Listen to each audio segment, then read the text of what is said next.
Good morning, Mike the MC, bringing another self-care video.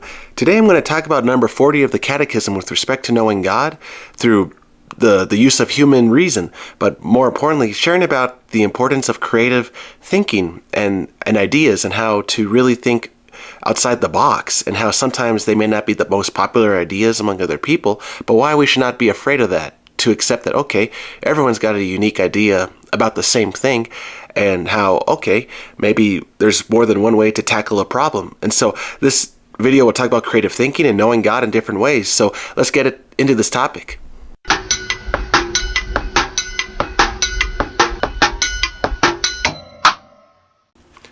So here's number 40 of the Catechism and how we can speak about God.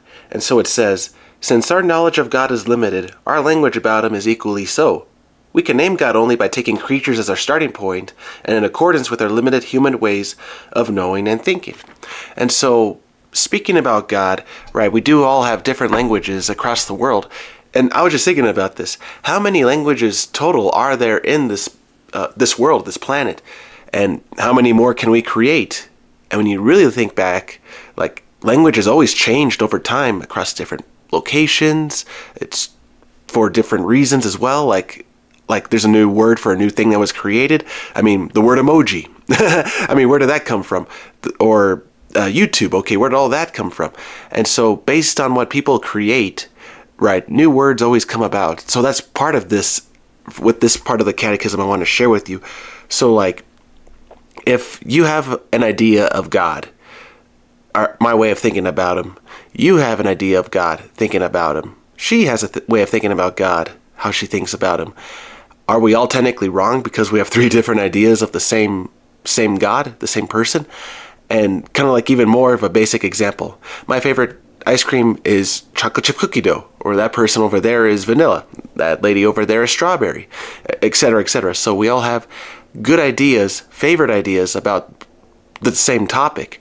And okay, so when you consider other world religions, beyond Catholic and all the other ones, you consider, okay, people have their way of knowing God, their ideas, and we all have a way of believing in Him. And now I would argue, okay, we can all believe in God, but then what about world peace and the conflicts of the world? And so I would argue, okay, when people are having those conflicts across the world, that I would argue, okay, let's strive to have better resolutions as best we can, and just pray and hope that everybody will come to an agreement of some kind at some point. That's all I hope for, because people will always struggle to survive. That is true survival. But I would push further that, okay, as best as you can, helping people recognize God and what you believe through what you believe in your own way, I think that's a way of peacefully saying, okay, this is what I believe, and you may or may not agree with me, and that's okay. That's okay. And if someone has a dialogue with you, that's also okay. And I think as people, we've forgotten how to have an open conversation like that, just to say, okay, we may not always agree on everything, and that's okay. Disagreements create new ideas, new ways of thinking. And honestly, when you have a dialogue that jumps into other areas that you both are not afraid to go into, honestly, that's how you have good rapport and bonding with each other, and how you have a good relationship. And that even connects to even relationships with your husband, your wife, boyfriend, and girlfriend.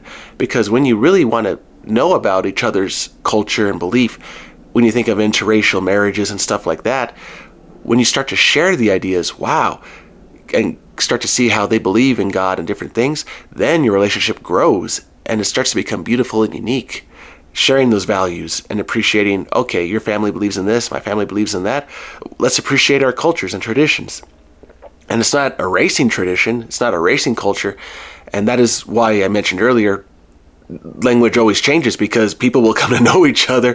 And so eventually over time, as more communities form, reform, etc., it's like, wow, let's readjust our language to account for the same person in mind.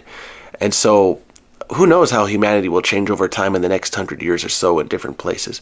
But in knowing about God, sharing ideas, the last thing I'll share about is the subjective part where, okay, going back to creative thinking, if someone has a way of solving the problem and you have a way of solving, but your idea was shot down, do not take it personally. Do not take it personally. I'll say that because you're a creative thinker, and not everyone has the same idea that you have. And that is where being subjective is a good thing. And that, okay, if I have a plan in mind and it wasn't the first one used, just keep it in on the reserve, just in the back of your pocket, just in case. So that way, if people they fail on the first attempt to solve a problem, and they ask, "Hey, Mike, I remembered you had an idea on how to solve this problem to get from point A to B. Can we check it out?" And I'll be like, "Yeah, sure." I'll show you my idea. And that way, when you present the idea to other people and they're like, "Wow, this actually worked. This actually came through," you're going to build some audience, some respect among the community, because they recognized, "Wow, okay, this guy thought of a solution to a problem that we never thought of." And that was good. Now, if it's a community that takes your idea for granted and they say, "Oh, okay, thanks for giving us, we'll take the credit now." It's like, "Oh, okay." There, I would say, okay, take a step back and say, "Oh, dust the sand off your feet and walk away." Find a community that respects you. But the point is, don't be afraid of subjective thinking. Don't be afraid to think beyond what other people think. And sometimes those creative thinking will get you into trouble, but sometimes that'll be the solution that keeps people alive. I mean, who would have thought to have made an airplane to fly up in the sky to just help people get from one place to another, or to transport supplies across the sea with a boat? Ideas are important, and sometimes it takes that dare, that risk, to do something that no one thought of. And in our way of thinking and knowing God, let's believe in Him in such a true, authentic way that, wow, people are looking at you and like, "Wow, okay, that is a very profound belief in God you have there. I'm starting to believe in you now. I like that. That's a good way of thinking about it." And so don't be afraid to defend your ideas. Don't be afraid to take criticism from somebody else. And don't take it personally, because they have ideas too that others are criticizing them for as well. And so be strong, be courageous, don't be afraid to be yourself. So thank you, everybody. That is from Mike the MC on a Tuesday, just sharing with you thoughts on creative thinking and defending your ideas. And always remember, I can like cookie dough, you can like vanilla, and other people can like strawberry, etc. We could all like different ice creams. We could all like different things of the same item, etc. So thank you, everybody. Enjoy. Hope you have a wonderful rest of the time. Have a good day.